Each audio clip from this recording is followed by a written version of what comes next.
Mais uma vez, as forças e os interesses contra o povo coordenaram-se e novamente se desencadeia sobre mim. Não me acusam, insultam, não me combatem, caluniam e não me dão o direito de defesa. Precisam sufocar a minha voz e impedir a minha ação, para que eu não continue a defender, como sempre defendi, o povo e principalmente os humildes. É muito provável que a cidade em que você mora tenha uma avenida, rua ou praça em homenagem ao presidente Vargas. Mas por que esse gaúcho, que morreu há mais de meio século, é tão lembrado ainda hoje? Getúlio Vargas nasceu em 1882, na cidade de São Borja, na fronteira do Brasil com a Argentina. Político brilhante, foi deputado estadual, federal, ministro da Fazenda e governador do Rio Grande do Sul, mas só pôde se tornar presidente graças a um desentendimento entre Minas e São Paulo. Durante todo o período conhecido como República Velha, paulistas e mineiros se alternavam no poder sem nunca dar chance aos políticos dos demais estados. Até que na eleição de 1930, o presidente Washington Luiz, que representa os paulistas, decide apoiar o governador Júlio Prestes, também de São Paulo. Os mineiros não aceitam apoiar Prestes e lançam uma chapa com Getúlio Vargas como candidato a presidente e o governador da Paraíba, João Pessoa, como vice. A popularidade de Getúlio, em termos nacionais, você pode começar com a própria campanha da Aliança Liberal. Se você pensar que um dos princípios da campanha era voto para todo mundo, você tinha as famosas campanhas, caravanas liberais, né, em que políticos de expressão do Rio Grande do Sul iam falar no Rio Grande do Norte, na Paraíba, na Amazônia, enfim, né, você tem uma coisa que mexe muito com a população. O candidato do governo vence a eleição, mas os líderes dos estados derrotados não aceitam o resultado e articulam um movimento para derrubar Washington Luiz. O assassinato de João Pessoa no dia 26 de julho acaba sendo o estopim para a Revolução. Em 3 de outubro de 1930, a revolta começa em Porto Alegre e Belo Horizonte. Em apenas 3 dias, 10 estados aderem à Revolução. O presidente Washington Luiz é deposto e Getúlio Vargas se torna chefe do governo provisório. Os primeiros anos de Vargas no poder foram marcados por vários conflitos internos. Já em 1932, a população de São Paulo se revolta e pede o fim do governo provisório e a convocação de uma Assembleia Constituinte. A Revolução Constitucionalista é derrotada em apenas 3 meses, mas no ano seguinte, a Constituinte é convocada. Os deputados elaboram uma carta avançada para a época e elegem Getúlio Vargas presidente por mais 4 anos. Nos anos seguintes, Vargas enfrenta outras 2 revoltas. Em 1935, os comunistas, liderados por Luiz Carlos Prestes, fazem uma tentativa fracassada de depor Getúlio. 3 anos depois, é a vez dos integralistas, inspirados no fascismo italiano, tentarem tomar o Palácio do Catete.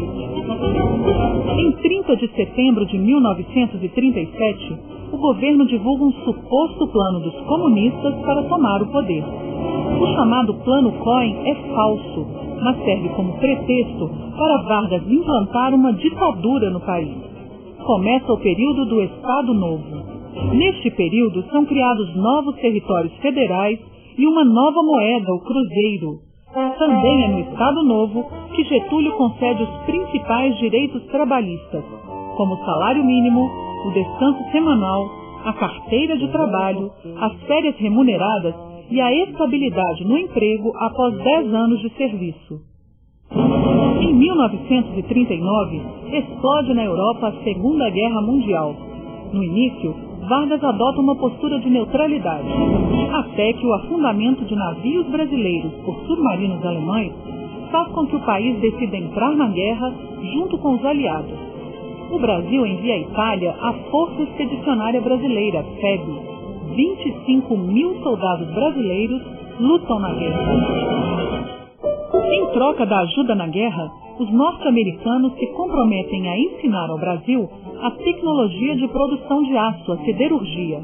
Na cidade de Volta Redonda, no estado do Rio, é construída a Companhia Siderúrgica Nacional. Também são criadas a hidrelétrica do Vale do Rio São Francisco e uma empresa mineradora, a Vale do Rio Doce. Com o fim da Segunda Guerra, aumentam as pressões para que Getúlio deixe o poder. Intelectuais, estudantes e setores das Forças Armadas pedem eleições. Em outubro de 1945, os ministros militares tomam o poder e convocam eleições. Termina o Estado Novo. Nas eleições de 1946, Vargas é eleito senador por 2 estados, mas não exerce o cargo. Permanece em sua fazenda no Rio Grande do Sul até 1950, quando ocorre uma nova eleição para presidente. Getúlio é candidato pelo PTB, um dos partidos fundados por ele, e vence a disputa com a grande maioria dos votos. Por conta desse grande apoio dos trabalhistas, né, a oposição vai ficar sempre à espreita de algum deslize ou alguma coisa, vai estar sempre tentando derrubar Getúlio desde a posse dele. Em 1951, Getúlio envia ao Congresso o projeto de uma companhia estatal para explorar o petróleo no país. Toda a sociedade se mobiliza a favor ou contra a campanha "O petróleo é nosso". Depois de quase 2 anos de duros debates, os nacionalistas vencem. Em 3 de outubro de 1953, Vargas assina a criação da Petrobras. Mas a oposição a Getúlio era forte e fica ainda mais dura após o suposto atentado contra o jornalista Carlos Lacerda. Na madrugada de 5 de agosto de 1954, 2 homens armados trocam tiros com Lacerda e um major da aeronáutica. O jornalista é apenas ferido no pé, mas o major Rubens Vaz acaba morto. O crime nunca é esclarecido, mas inicia uma onda de protestos para tentar derrubar Vargas. A aeronáutica monta uma investigação para apurar a morte do aviador e aponta o chefe da guarda pessoal do presidente como mandante do crime. A imprensa e parlamentares aliados de Lacerda atacam o presidente e pedem sua renúncia. Em 3 semanas, o país está à beira de um golpe de Estado. Getúlio resiste aos apelos de seus ministros para que deixe o poder, mas fica cada dia mais isolado. Na noite do dia 23 para o dia 24 de agosto, Getúlio convocou todos os seus ministros para uma reunião aqui no Palácio do Catete. O que teria ficado decidido aqui era isso. Chefes militares garantiriam a calma pública e Getúlio, então, entraria com pedido de licença. Só que, nesse meio tempo, né, alguns dos chefes militares invertem o papel e passam a reforçar o coro dos que pediam a renúncia de Vargas. Na manhã de 24 de agosto de 1954, Getúlio Vargas se suicida com um tiro no coração. A notícia da morte do presidente rapidamente se espalha pelo país e os trabalhadores tomam as ruas para chorar a perda do pai dos pobres. Jornais oposicionistas e sedes de multinacionais são atacados. O vice Café Filho assume a presidência. Com sua morte, Vargas consegue evitar o golpe que a UDN preparava contra ele. Getúlio deixa uma carta-testamento que é lida por João Goulart no seu enterro no Rio Grande do Sul. Eu vos dei a minha vida. Agora vos ofereço a minha morte. Nada receio. Serenamente dou o primeiro passo no caminho da eternidade e saio da vida para entrar na história.